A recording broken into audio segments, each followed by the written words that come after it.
Everyone কেমন আছেন সবাই।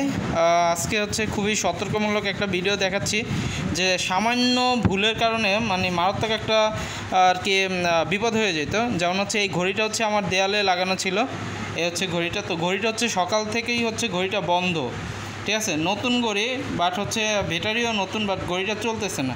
তো মেবি হচ্ছে ভাবলাম যে হয়তো ঘড়ির ব্যাটারিটা নড়ে চড়ে গেছে বা এরকম কিছু একটা। তো হচ্ছে আমি এই 3টা বাজে হচ্ছে আসলাম রুমে, এসে কোচিং খুললাম।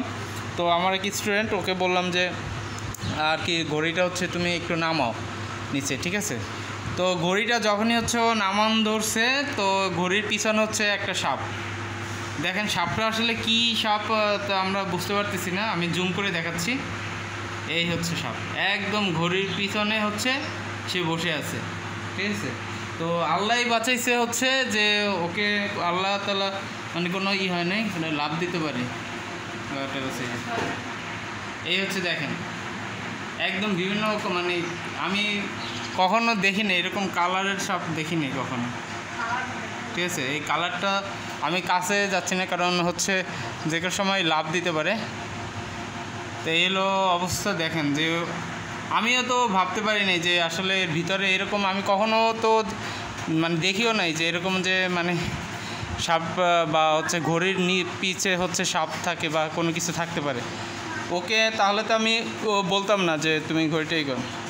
তো হচ্ছে এই যে টুলটা দিয়ে, এই টুলটা হচ্ছে দিয়ে ও এখানে দাঁড়াইয়া হচ্ছে মানে ঘড়িটা খুলছে। যখনই খুলছে দেখা ও মানে ঘড়িটা খোলা মাত্রই দেখছে সাপ এই লাফ দিয়ে নিচে পড়ছে। তো আল্লাহই বাঁচাইছে, আল্লাহর কাছে লাখো লাখো শুক্রিয়া, ঠিক আছে। বিরাট একটা বিপদ হয়ে যেতে পারতো। আর সাপটা আসলে কী ধরনের সাপ বলতে পারতেছি না, ঠিক আছে। সাপটা হচ্ছে ঘড়ি লাগানোর যে পিনটা আছে ওই পিনটা পেঁচাইয়া সে বসে আছে এখানে, ঠিক আছে। এখন এটাকে অনেক বড় সাপ, চিকন সাপ, বাট হচ্ছে এই যেখানে মনে হচ্ছে দুইটা সাপ, বাট দুইটা সাপ না, একটা সাপই, কিন্তু পেঁচাই আছে, ঠিক আছে। আমি খুব ভালো মতো দেখাচ্ছি।